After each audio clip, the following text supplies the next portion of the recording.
Olá, pessoal. Boa tarde a todos. Boa tarde a quem está nos assistindo agora. Em mais um podcast do GEPA. Nós estamos aqui hoje reunidos, né, com o professor Renato Dias Martino, nossa querida Jéssica, Amanda, aqui presente também nossa querida Desirê. Nós vamos fazer aqui hoje, né, um toró de parpite, um brainstorm, falando um pouquinho aí sobre o livro do professor Renato, Pensando Melhor a Psicanálise. Nós tivemos a honra, eu vou falar por mim, mas falo também em nome da Jéssica, da Amanda, de sermos aluna do professor Renato. Por isso, nós sempre nos referimos a ele como professor Renato. Na universidade, né, Mario? Exatamente.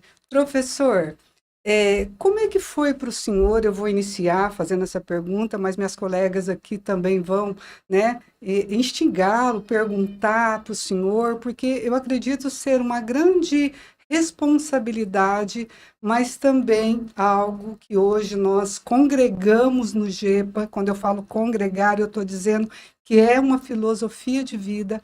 Essa responsabilidade de ter escrito essa obra, né, tão valiosa, que fez uma diferença enorme, não só na minha vida, falo por mim, mas também na vida de todas as pessoas que congregam essa filosofia de vida, que é a psicanálise do acolhimento. O senhor pode falar um pouquinho para nós, e aí a Amanda e a Jéssica também vai trazer algumas perguntas aí para que a gente possa falar um pouquinho dessa obra-prima. O Marilda, primeiro eu quero agradecer demais, né? Assim, agradecer demais você, agradecer a Amanda, a Jéssica e todos aqueles que têm apoiado esse nosso trabalho, né? É, ah, assim, é um motivo de alegria muito grande. Nós estamos aqui, na realidade, a Marilda tinha cogitado a ideia da gente fazer alguma coisa, assim, no sentido de um modelo, uma live ou alguma coisa nesse sentido sobre esse livro, né? Ah, e aí eu falei, por que a gente não faz um podcast, né? E convida a Jéssica e a Amanda também. E aí a Marilda falou, vamos convidar então mais a Amanda e a Jéssica para a gente enriquecer essa ideia. A Marilda fez o prefácio, né, dessa obra. Essa obra tem uma história, né? E a Amanda estava me lembrando um pouco antes aqui que, na realidade, essa obra aqui, ela começou como uma apostila do grupo do estudo. Não era nem GEPA, né? Era muito tempo atrás, eu reunia pessoas, fazia um xeroquezinho né, fotocopiazinha pequenininha e entregava na frente das faculdades, né? E o pessoal ia se juntando, a gente fazia grupos de estudos de introdução da psicanálise. Então, este livro aqui era, inicialmente, uma apostila. Essa apostila foi crescendo, eu fui convidado para dar aula na Unilago, aí esta apostila passou a se tornar um material didático das aulas de teoria psicanalítica no curso de psicanálise, no curso de psicologia da faculdade, perdão. E futuramente se tornou um livro chamado Primeiros Passos Rumo à Psicanálise, que foi publicado em 2012, já se vão 13 anos aí, né? Então, da primeira formulação como apostila até a publicação de 2012, foram várias revisões em grupo dessa obra, né? E aí foi lançado em 2012 e de lá para cá, periodicamente a gente pegava essa obra e estudava dentro dos grupos de estudo. E cada vez que a gente estudava, novas ideias iam aparecendo, novos conceitos iam se agregando, novas formas de olhar para isso, de pensar esse material, não é? Até que me veio a ideia de trazer uma revisão dos primeiros passos rumo à psicanálise. Mas, depois de tantas revisões, não deu mais para chamar o mesmo nome, não deu para colocar o mesmo nome mais, né? E aí eu pensei nessa coisa de pensando melhor a psicanálise do saber ao estar sendo. né? Então, sim, é uma grande responsabilidade, Marilda, porque assim, ó, não é só, né? A gente vai encontrar nesse livro aqui conceitos básicos, né? Que vão desde do conceito de libido, passando pela primeira tópica, consciente, pré-consciente, inconsciente, e até lá na diferenciação do luto e da melancolia.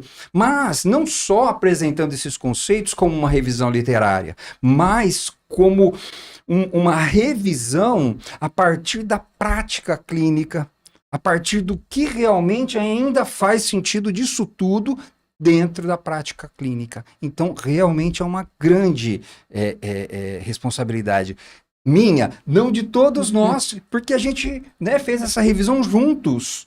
Esses conceitos foram pensados juntos. E foram revisados através desta possibilidade de rever em grupo isso, não é? Eu gosto baseado nisso, né? É interessante porque não dá nem pra dizer que é só uma nova edição, porque não é a mesma coisa, nem é só uma revisão, é também uma expansão, né? É muita coisa já, assim, transformada principalmente pela prática. É isso que é o mais interessante. Inclusive, nessa época da faculdade, eu me lembro bem, assim, acho que as meninas vão lembrar também que o professor Renato, ele realmente era o único que trazia mais essa ideia. Inclusive, ele deixava a gente, deu a liberdade pra gente, né, de explorar isso, assim, de alimentar essa ideia de que a gente também poderia contribuir, de que a gente também, né, assim, que todas as perguntas eram válidas, né, porque o ambiente universitário a gente sabe que nada contra essa corrente, né, assim, a gente tá ali para sentar e ficar quieto e aprender, Castrador, né? Pois é. Então, esse livro também é um reflexo de tudo isso, né, e aí pensar nisso também nos leva nos recorda também, mais uma vez, a importância dos grupos de... Bom, hoje, por coincidência, eu estava falando com a Cláudia, que provavelmente deve estar nos acompanhando, e ela usou uma palavra para descrever o livro que, nossa, fez muito sentido. Ela falou assim: eu usei um momento aqui para descansar e fui fazer a leitura. E é interessante porque a psicanálise, ela é difícil, ela é dolorosa de se pensar. Para aquele que não começou a ter o contato, as primeiras leituras vão ser difíceis. Mas a linguagem que está nesse livro, ela é muito acessível, porque é uma linguagem, de novo, ali da experiência, né? E a Amanda trazendo sobre os nossos percursos ali na universidade, quando o professor Renato começou a nos apresentar essa psicanálise mais acolhedora, que trazia ali, muito, muito fresco ainda, né? Todos temos uma psicanálise que podemos contribuir, todos nós podemos trazer conceitos, pensar, expandir, os nossos pensamentos são válidos, então isso fazia muita diferença. É claro que nem todas as pessoas vão dar conta disso, né? Alguns vão conseguir expandir e outros vão precisar do modelo mais fechadinho, e tá tudo bem. Então, esse livro é uma oportunidade de expansão, e para aqueles que estão vendo da psicanálise, também concordo com a Cláudia, é um descanso. Você poder encontrar ali coisas que te fazem sentido com aquilo que a gente vive, com aquilo que a gente ouve, com as nossas relações. Achei muito interessante essa contribuição. É bacana, Jéssica, o que você trouxe, e a Amanda também, porque o professor Renato, ele fala que logo antes mesmo de iniciar, aqui na capinha do livro ainda, ele traz que para aquele que não estiver praticando, né, essa psicanálise do acolhimento, ele vai estar somente praticando uma psicanálise teórica. Então, assim, quando nós não praticamos para além da nossa clínica também como uma filosofia de vida, dificilmente né, eu consigo entender esse conteúdo, por mais simples que ele seja. Eu coloco até aqui no prefácio que é como, né, a cartilha suave, né, o caminho ali onde a criança está começando a ser alfabetizada.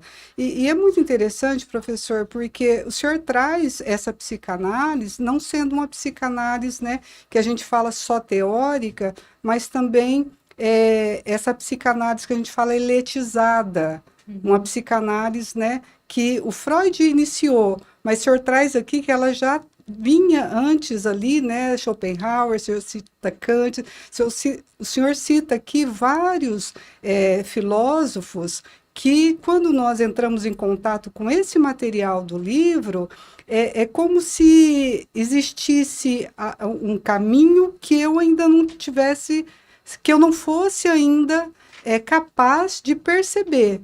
E estar de acordo com o que o senhor expande é algo que é nutridor para o nosso dia a dia. E eu gostaria de perguntar algo para o senhor, que eu vou ser ousada nessa pergunta, Por e favor. gostaria que as minhas colegas também me ajudassem.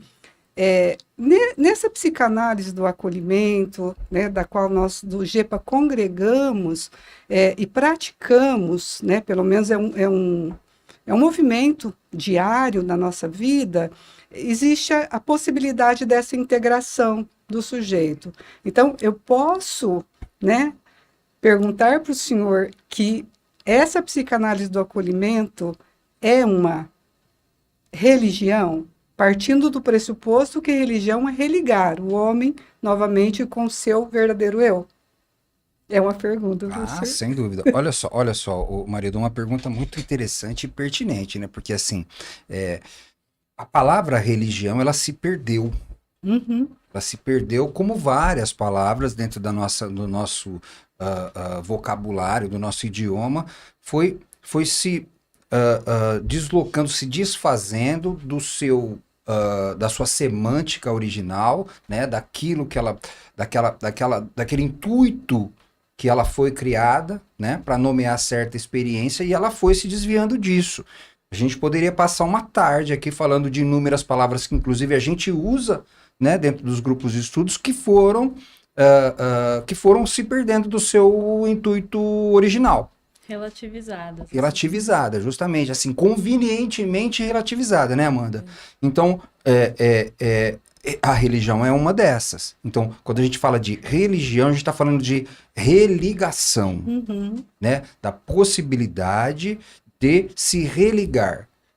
Se religar a quê? Se religar a si mesmo e se religar ao todo, né? Que inclui o outro.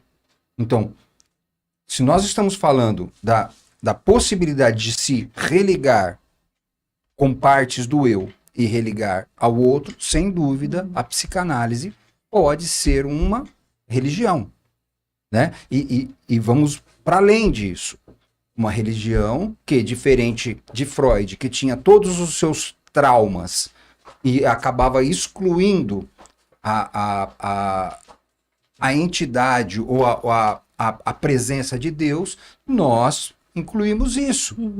Né? Então, estamos de acordo com essa possibilidade que vai para além desta ideia de Deus como uma criação do homem, mas estamos de acordo com um Deus que o homem criou. Desculpe. Não estamos de acordo com um Deus que o homem criou, mas sim um Deus que criou o homem. Então, sem dúvida. E se você me permitir me expandir um pouquinho aqui, Sim. assim, então, aqui num dos primeiros textos, e é um trecho da capa também, da orelha da capa aqui, assim, estou falando ali que o sujeito que não leva a psicanálise na sua prática cotidiana, não é? Todos os dias, ele não está sendo psicanalista também quando está na clínica. Então, essa psicanálise, precisa praticar essa psicanálise o tempo todo. No entanto, nós estamos falando aqui de uma psicanálise não como um recurso de ficar interpretando todo mundo e tudo o que acontece em volta dele. Porque tem isso. Tem esse estereótipo de que a psicanálise é um recurso interpretativo. Então, assim, muitas vezes o sujeito senta numa mesa, numa festa, num bar, alguma coisa junto com o psicanalista, ele começa a ficar com medo que o sujeito está ali o tempo todo interpretando ele. Ai, você é psicanalista, então você deve estar me interpretando. Você percebe? Então não é isso. O papel do psicanalista vai muito para além do que ficar interpretando os outros. Mas nós estamos falando de um continente para acolher aquilo que está disponível a ser acolhido.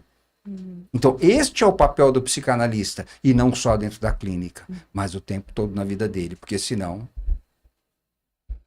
É a proposta da filosofia de vida, né? E isso é intrínseco mesmo, não tem como, né? Qualquer proposta que vai fugir disso é realmente fruto e uma coisa que alimenta também uma desintegração, né? Eu sempre brinco também que essa psicanálise é como uma forma de arte também, né? Ali o nosso trabalho é de artista também, né?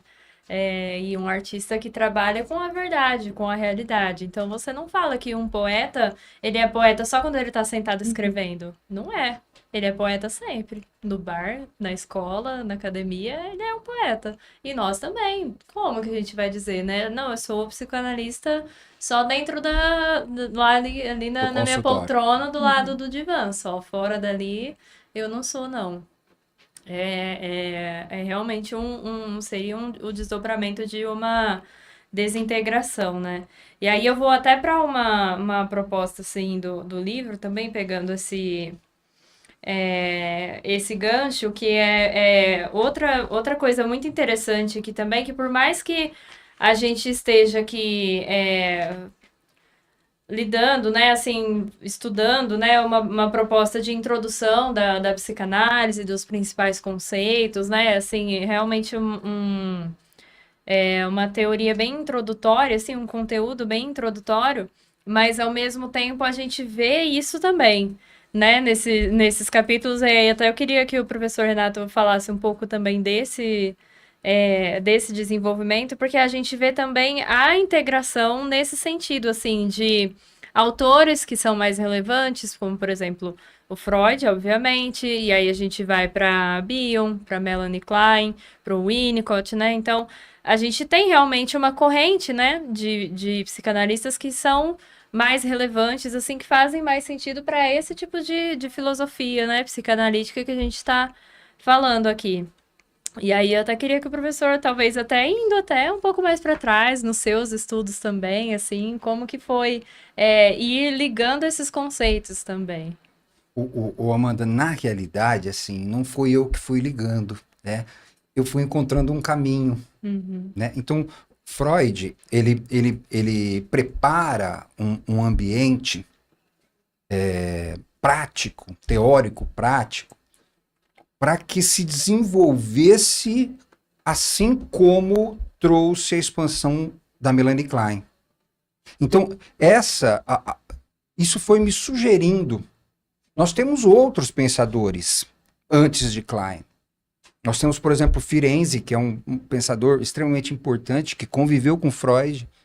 Nós temos o Abraham, também é outro, Otto Rank, o próprio Jung, não é? Temos Lacan, temos inúmeros pensadores que poderiam estar dentro dessa corrente, mas a configuração foi se mostrando tão fluente de Freud para Klein que isso se deu naturalmente, né? Então, a ligação da teoria freudiana com a kleiniana, ela se dá de uma maneira muito natural, orgânica. Então não existe ali uma tentativa de alinhavar uma coisa com a outra, mas um reconhecimento de algo que está ali. Por mais que esses pensadores também possam fazer sentido. E até a Anna Freud, né?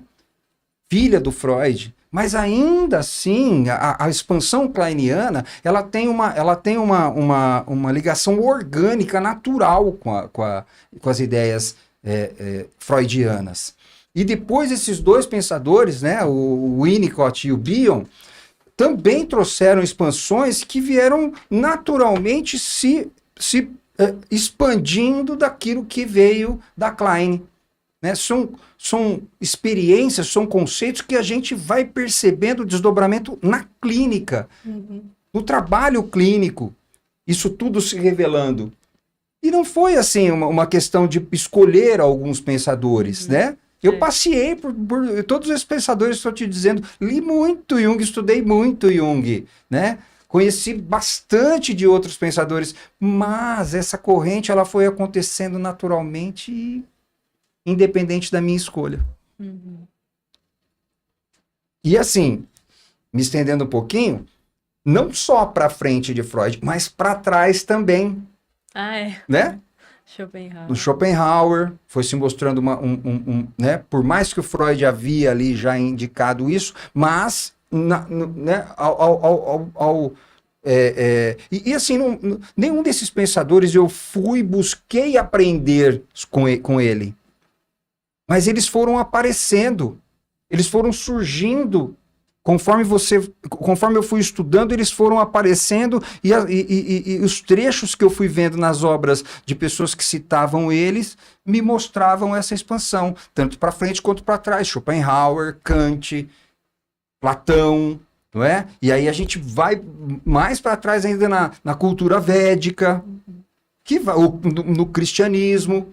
Então isso tudo cria esse sistema dedutivo teórico que não fica só dentro da teoria e muito menos dentro de deduções, mas se revela de uma maneira muito evidente na prática clínica. E serve como nomeação dessas experiências que a gente vive na clínica. Que é a que minha esposa está falando aqui em off, que é o pensamento em busca do pensador. Nós não estamos falando aqui de pensadores, né? Nós estamos falando de um pensamento que habitou, né, esses pensadores aí e foi se expandindo em cada um de forma diferente e hoje está aqui disponível para ser pensado por nós e expandido também. Muito bom. Eu gostaria de trazer um pensar. A gente já ouviu você falar sobre isso em alguns momentos, mas eu acho que deixar aqui registrado ficaria também muito nutritivo. Nós tivemos a oportunidade de chegar durante a tua caminhada, mas você já havia vivido muitas experiências com outros profissionais e nós já recebemos esse acolhimento. A gente está falando da psicanálise do acolhimento, porque o acolher em si é algo novo. Tem nomeações parecidas já na psicanálise, mas não é o acolhimento em si. Sim. Isso acredito que nós comungamos também desse pensar que fez toda a diferença. Nós já estávamos falando sobre a universidade, o quanto fez diferença alguém. Para quem estava no início, todo mundo apontando e dizendo, vocês estão começando agora, vocês não podem... Desde valores que você se cobra na clínica, aquilo que você vai escrever ou não, é como se a gente tivesse que sempre replicar o outro. E você trazer esse convite para o pensar, né? Coloca algo que é teu, coloca com as tuas palavras, usa isso daqui que você trouxe como um pensamento, mas que você generosamente nos doava dizendo, não, é teu pensamento, vamos lá. Então, tudo isso faz diferença. Eu acho que a gente também, você poder trazer um pouquinho para a gente, como que você conseguiu reconhecer o acolhimento, né? Como foi um pouquinho da caminhada até chegar nesse lugar de psicanálise do acolhimento? Jéssica, assim, ó, não foi eu que fiz isso. A gente fez junto. É que assim, ó, eu talvez tenha alguma coisa mais proeminente que é a coragem. Então eu peitei e afirmei alguma coisa, defendi uma ideia que nós elaboramos juntos. E juntos desde a faculdade, não é? Vocês estão, assim, dei aula para vocês na faculdade, no curso de psicologia, para as 3, não é? E não é à toa que vocês estão aqui. Percebe? Então, eu simplesmente botei a minha cara e falei, olha, aqui, ó, é isso. Mas aqui está alguma coisa que a gente formulou junto. O acolhimento também ele foi emergindo. Não foi assim, olha, eu acho que é o acolhimento. Não, ele foi aparecendo. Ele foi emergindo uma experiência né, que assim, puxa, o Winnicott falou do holding, mas não é bem holding. O Bion fala do conter, do reverie, da função alfa, mas não é bem isso, né? A Melanie Klein fala ali da identificação projetiva, né, com a mãe, mas não é bem isso, né? Vamos pensar o que poderia ser. E aí o acolhimento foi aparecendo como alguma coisa inevitável, porque é acolher, né? E um acolher especial. Não é mais uma vez, não é uma palavra usada de maneira pejorativa aí no senso comum. A gente está falando de acolher como uma experiência vincular. Só se acolhe aquilo que está pronto, que está disponível, que está predisposto a ser acolhido. Não dá para acolher alguma coisa, alguém que não esteja predisposto a ser acolhido. Então, acolhimento, a palavra acolhimento pressupõe vínculos. Eu me emociono, né? Não tem como, professor. Me veio meu pai aqui, né? Ele dizia assim, quando algumas pessoas que vão assistir aí talvez se lembrem, não sei, tinha um jogo, né, que era dia domingo, tinha uma zebrinha, e ele falava, ai, filhinha, faz aqui para mim, você tem boa sorte, ele falava. Eu acredito que eu peguei isso, né, porque nós todos aqui tivemos a sorte de ter um professor como o senhor, generoso demais, porque quando o senhor fala assim, olha, tá tudo aqui, né, eu já pensei por vocês, eu já fui lá, eu já li, tá organizadinho. Essa generosidade que o senhor nos traz, foi esse material que eu acredito que para a Amanda também, né, para a Jéssica, que nós estávamos ali caminhando, e era algo que nas universidades, pelo menos para mim, que era a primeira, né, experiência, eu falava, nossa, mas isso me faz sentido que ele está falando, né? É meio, né, muito estranho, que eu nunca havia ouvido falar nada, né, sobre psicanálise, nem sobre, né, essa coisa que o Freud traz ali, e esse pensamento, até a Jéssica traz muito no livro dela, que eu acho fantástico, né, o material que ela expandiu ali do Bill, o pensamento em busca de um pensador, na psicanálise do acolhimento, o senhor traz aqui um pensamento errante em busca de um pensador para se alojar e ser expandido. Isso mesmo. Então, assim, me veio essa impressão, né, que toda essa generosidade, como a Jéssica bem colocou, que o senhor já trazia aí uma bagagem de se acolher, da sua terapia pessoal também, o senhor pôde generosamente entregar para nós. Então, nós tivemos muita sorte. Marilda, assim, muito bonito isso que você está dizendo, né? E assim, né, indo para além disso, essa generosidade, ela forma uma conjunção constante, né? Então, ela não é uma via daqui para vocês, mas é uma troca. Ela volta também. E volta de maneira abundante, né? Então, não é só assim, né? O professor Renato Generoso é assim, ó, cada relação tem um elemento que fundamenta chamado generosidade. Então, generosidade é uma função do vínculo, né? Não é uma função do sujeito. Então, o vínculo que foi estabelecido tem uma função de generosidade. Aliás, outro elemento do vínculo e que é muito observável é também a transformação de ambos, né? Então, todos esses anos juntos, assim, é difícil até dizer que não somos os mesmos também, porque, né, quanta mudança na vida pessoal, profissional de cada um, Sim. né? E eu, particularmente, assim, gosto muito de ter esse tipo de observação, que na verdade é uma contemplação também, né? observar as mudanças, de onde a gente saiu, onde a gente está, e aí olhar para trás, algumas coisas que vêm, assim, na recordação mesmo, né?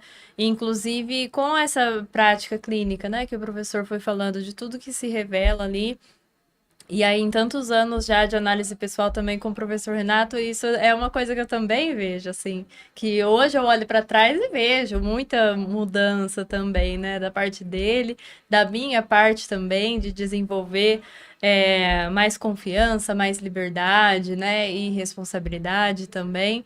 Mas é interessante também, aí eu até vou assim, né, se o professor Renato estiver. é, quiser expandir um pouco mais isso daí, né? Mas a própria prática clínica mesmo, né? Porque eu lembro, assim, de como, assim, olhando para trás, né, numa linha do tempo, é bem observável, assim, para mim, pelas coisas que eu lembro, assim, o quanto realmente a teoria, ela não deixa de estar presente, mas ela vai dando lugar para elementos mais nobres, assim, e fica em segundo plano, né? Fica como um recurso mesmo, uma ferramenta, né? Um utensílio que está ali para ser utilizado, mas que não é a fundação do que, né, que sustenta tudo que está acontecendo ali. E se o professor quiser falar mais um pouquinho Não, sobre claro, isso. Amanda, olha só, muito bacana a tua fala, é muito legal e, assim, fundamental a gente pensar que, assim, isso aqui, né, é transformação também, precisa ser transformação, por mais que foi publicado e está registrado aqui, é necessário que isso aqui seja repensado periodicamente. Então a gente precisa repensar isso o tempo todo. A psicanálise viva é uma psicanálise repensável. Então precisa ser repensada periodicamente, precisa ser repensada a cada nova ideia que surge, e estas ideias é que vão trazendo a vida para isso, vai trazendo o enriquecimento para isso. Então, vou dar um exemplo muito claro. Nós estamos falando de conceitos básicos da psicanálise. Então, vou dar um exemplo de um conceito básico que corajosamente foi revisto aqui.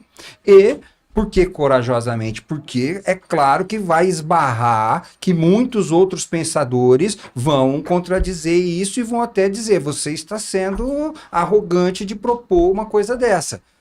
Então, vamos falar do retorno do reprimido. Então, normalmente, nas literaturas psicanalíticas, a gente vai encontrar que o elemento que tenha sido reprimido, ele retorna ao inconsciente. Mas na prática clínica se revela inadequada essa fala. Por quê? Porque uma vez que retornou-se um elemento que não conseguiu encontrar lugar no mundo externo, ele já não cabe mais no inconsciente também. Assim como lá no mito da caverna. O sujeito saiu da caverna, ele não consegue mais se adaptar lá dentro. Então ele vai ficar vagando num nível chamado pré-consciente, tentando emergir novamente, sendo reprimido novamente, dependendo do ambiente, né, e das censuras que possam encontrar. Então, é inadequado dizer que o reprimido retorna ao inconsciente. Como é que... Onde é que... Não, nenhum outro pensador eu ouvi falando isso. Mas isso ficou claro na prática clínica. Então, a prática clínica vai, aos pouquinhos, transformando a teoria. A partir da prática clínica. A partir da experiência. A partir da experiência. Aprender com experiência. Inclusive o Bion, né? O Bion é uma grande inspiração, né? Até pela coragem dele também, não só pela teoria, né? Sim. O professor sempre recorda isso também, porque ele também teve a coragem de fazer isso, né? Publicar ali pensamentos, né? Esse repensar dele também, né? Pensar pela segunda vez, né? Pensar de novo, pensar melhor, talvez, né? Também seja adequado dizer. E o Bion é uma grande inspiração mesmo, né? Sim. Agora, assim, né? Se eu puder expandir um pouco essa ideia, o Amanda, assim, ó. Nós temos inspirações. Freud é uma grande inspiração, Schopenhauer é uma grande inspiração, Klein é uma grande inspiração, Bion, Winnicott, todos esses pensadores são inspiradores. São pessoas que nos trazem contribuições extremamente importantes. No entanto, e eu falo um pouco disso nesse livro, e outros livros também eu tento colocar isso daí, no entanto, existe uma dificuldade enorme dentro de uma linguagem muito erudita, rebuscada e desnecessariamente complexa. Aquilo que a gente precisa dentro da psicanálise é acessibilidade. Nós não estamos falando aqui de maneira alguma numa configuração intelectual. Nós não podemos, de maneira alguma, transformar uma sessão psicanalítica em uma sessão de intelectualidade. Nós não estamos trabalhando no nível do intelecto, nós não estamos trabalhando no nível do saber, nós estamos trabalhando no nível emocional e afetivo. Então, para que a gente possa acessar o emocional e o afetivo, não carecemos de ideias rebuscadas ou eruditas. Então, é muito importante que a gente consiga ir desintoxicando a psicanálise dessa linguagem pesada.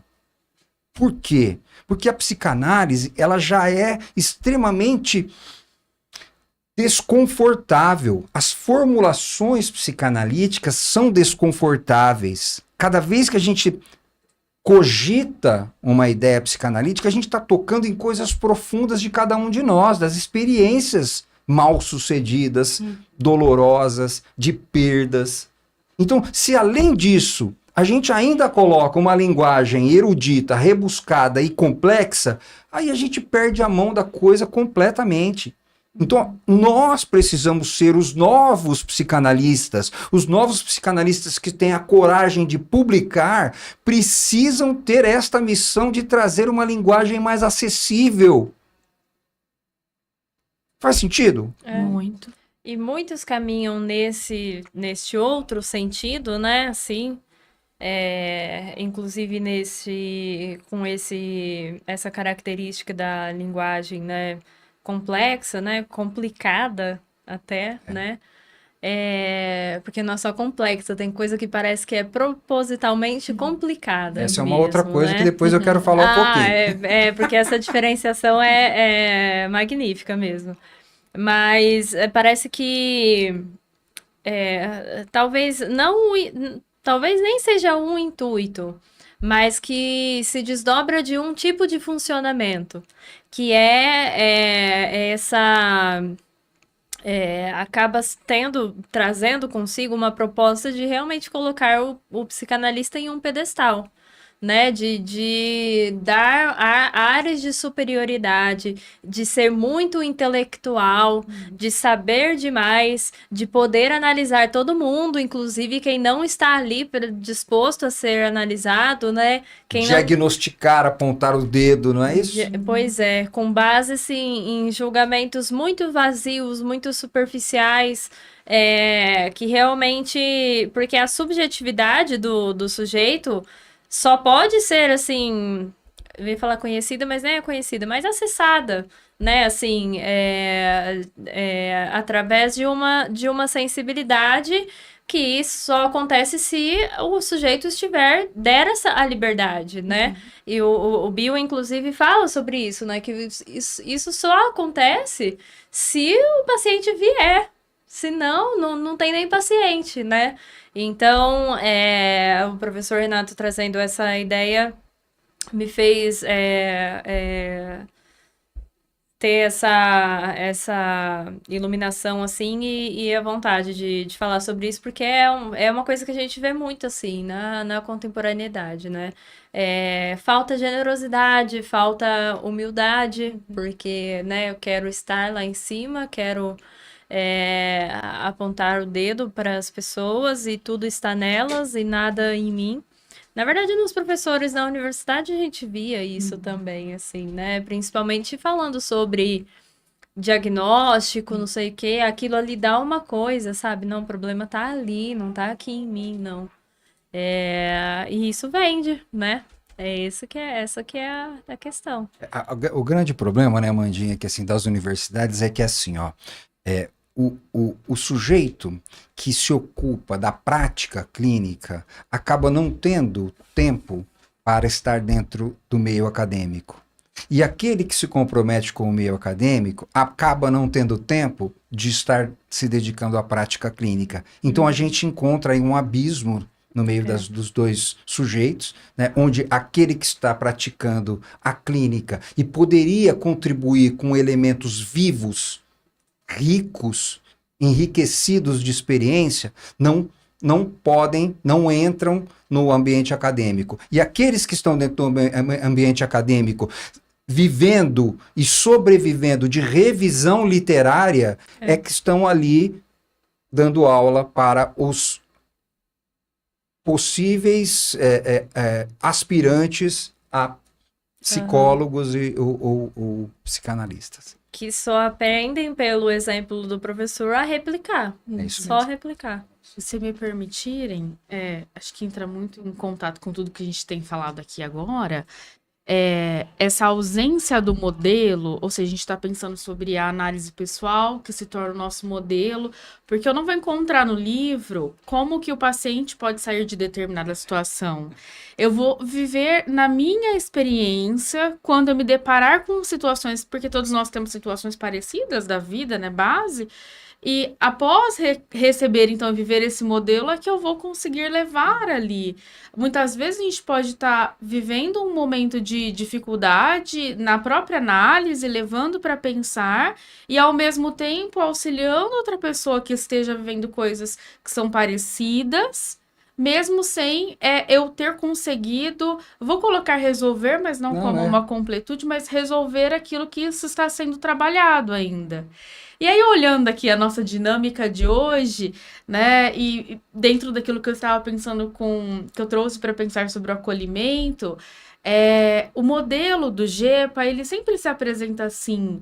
A gente tem a Desirê que está aqui, está tirando foto e está ajudando, vamos ver os comentários.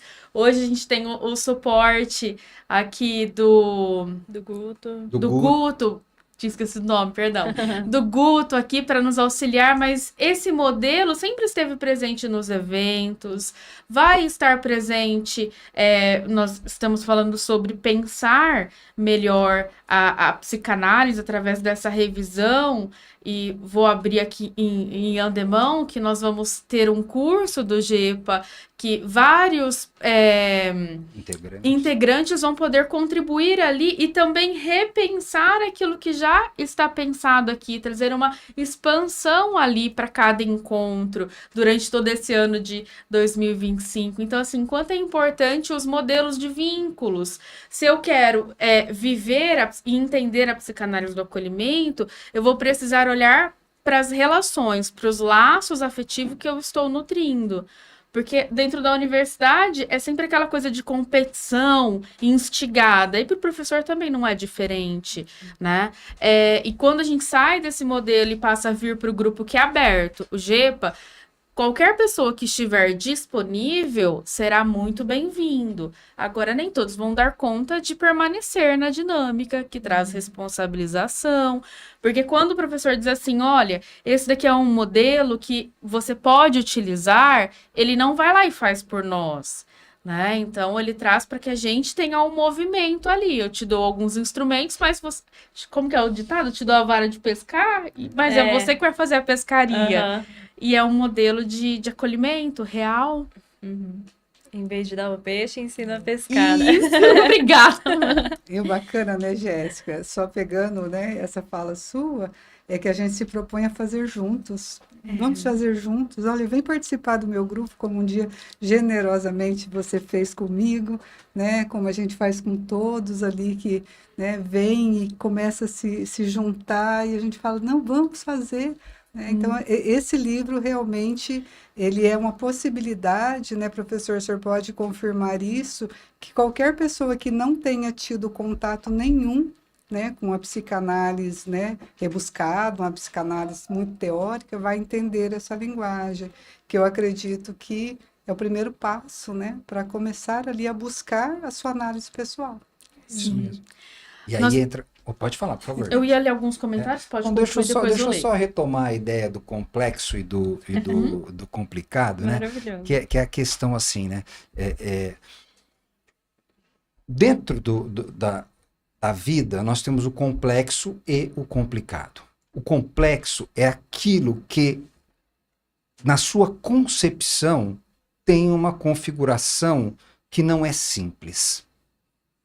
O complicado é aquilo que foi complicado, que era simples, mas se tornou complicado por uma intervenção externa.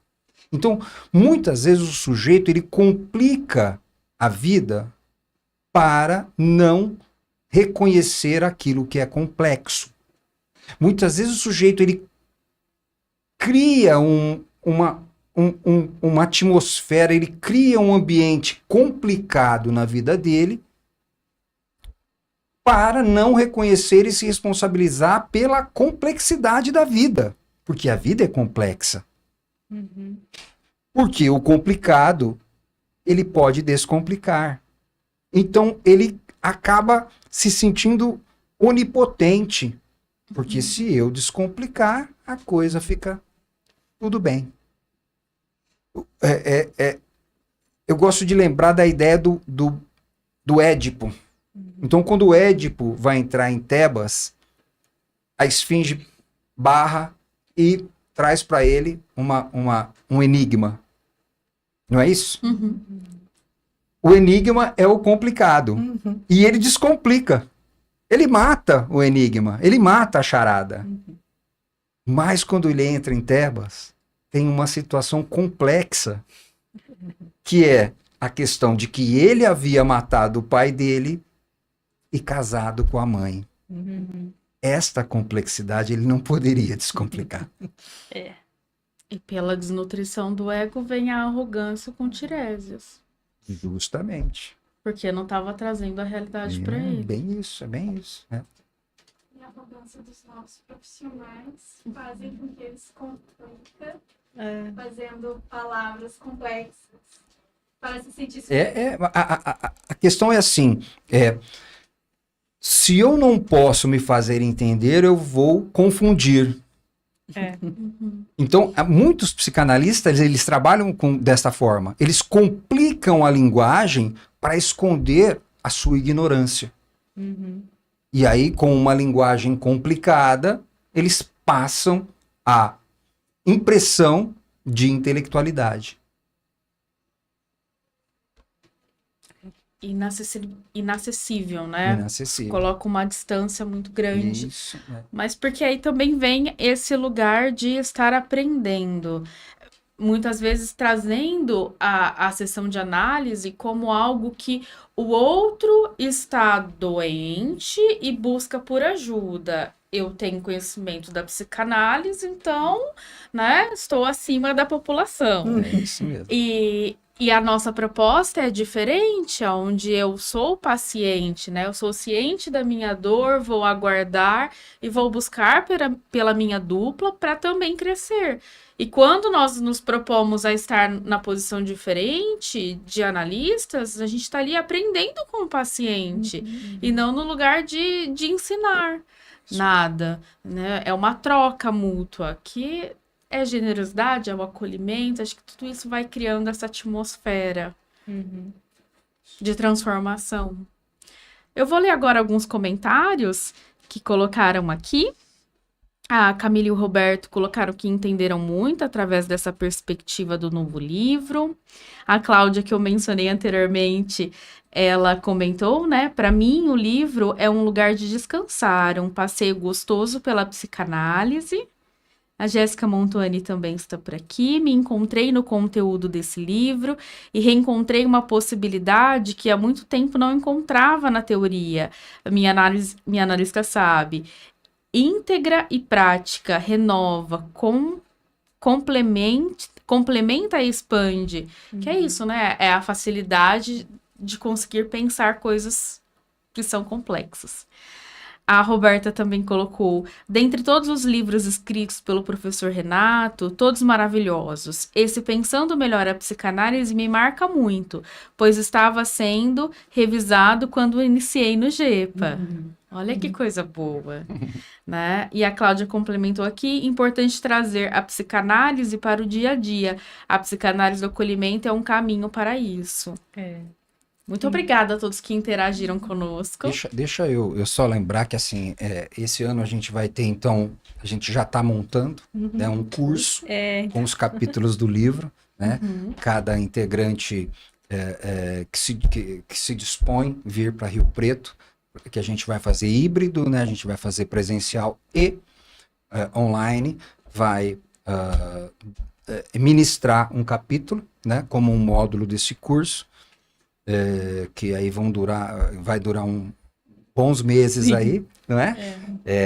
E além disso, eu queria me disponibilizar a enviar o PDF do livro gratuitamente para quem entrar em contato comigo nas redes sociais, Instagram, Facebook, YouTube, TikTok. Aí vocês me encontram aí, me mandam uma mensagem inbox e eu envio para vocês gratuitamente o PDF do livro. E quem quiser comprar ele impresso, também posso enviar pelo correio num valor bem acessível. Acessível. Autografado. É autografado. Eu acho que a gente pode já ir se despedindo aí, né? Encerrando.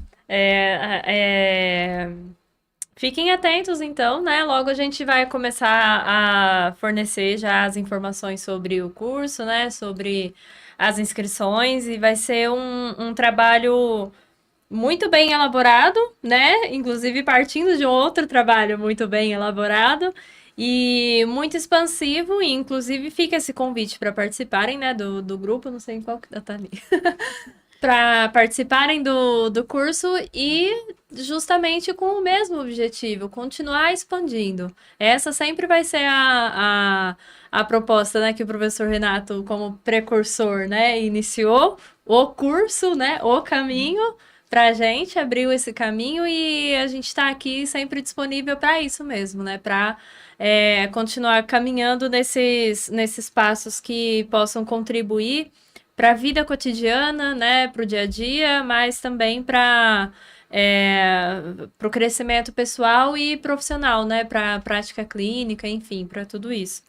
Então, eu agradeço, né, por estar aqui com vocês, né, é sempre enriquecedor, mas não só enriquecedor e expansivo, é sempre muito agradável, né, estar com vocês, sempre fico muito contente mesmo. Obrigado a todo mundo que assistiu agora, que comentou, né, perguntou, e quem for assistir depois também. E é isso. Muito obrigada. Eu gostaria de agradecer, né, mais uma vez ao professor Renato, né, querida Desirê, que está aqui presente, a Jéssica, a Amanda, agradecer a todos vocês, quem vai assistir depois, né, quem está nos acompanhando.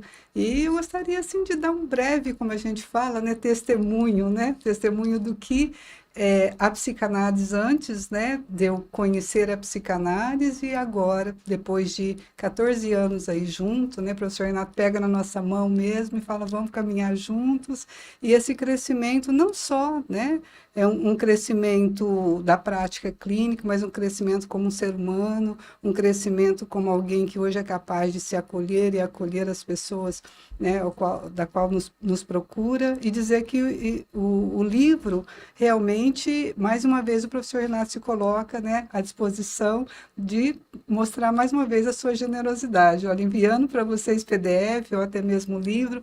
Então, o GEPA, ele tem essa característica, né, de agregar, né, trazer as pessoas para perto, para que todos possam aí, através do seu trabalho, da sua análise pessoal, crescer e dar sua contribuição para o todo. Então, só quero agradecer mais uma vez. Obrigada a todos. Também gostaria de agradecer esse momento que é nutritivo, a gente sai com o coração quentinho, a mente vai borbulhando agora, né, para a parte criativa. e desejar um bom ano a todos. Aqueles que quiserem chegar e fazer parte do GEPA serão muito bem-vindos. E para aqueles que estão aqui, só agradecer mesmo a parceria, que sempre estão nos acompanhando, né? E também nos nutrindo com a participação. Nós esperamos vocês no curso. É isso. Quero agradecer a Marilda, Amanda, a Jéssica, minha esposa companheira, que está aqui presente em off ali, o grande Guto, que nos recebe sempre aqui no Lola Sounds. Quem estiver em São José do Rio Preto e quiser montar um podcast, pode vir, que aqui toda a tecnologia, toda a competência de um técnico como o gabarito do Guto, que nos recebe sempre aqui, e com certeza vocês vão ter, durante esse ano, aí, vários podcasts aqui nossos, né? Assim, com o comando aí do Guto. E agradecer a todos que tiveram presente aí, que vão assistir depois essas reflexões aqui. Quero mandar um beijinho também para minha mamãezinha que está assistindo lá em casa, meu papai que está assistindo lá em casa, né? E é isso aí. Até a próxima, pessoal. Até a próxima. Fiquem Tchau, com tchau. Deus. Tchau, tchau. Tchau, tchau.